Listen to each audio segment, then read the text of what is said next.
белгісіз біреулер телефон арқылы хабарласып, жақынның есірткі затымен ұсталып тұр, оны жазадан босату үшін біз айтқан есепшотқа дереу қаражат аударыңыз керек деген тәсілмен алаяқтық жолмен қаражаттарын жымқырып келген қылмыскерлер қазіргі таңда құрықталды.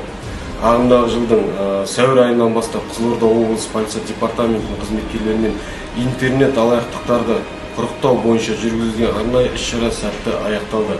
Іс-шара барысында әр облыста бір-бірімен сыбайласу арқылы алаяқтықпен айналысып келген 8 адамнан құралған қылмыстық топ құрықталды. Осы күнге дейін ұқсас фактілер бойынша облыс аумағында 32 қылмыстық іс тіркеліп, жәбірленушілерге келтірілген шығын көлемі 24 миллион теңгеде жуықтады. Қазіргі уақытта бұл қылмыстық топтың өзге де облыстардағы ұқсас фактілерге қатыстылығы тексерілуде.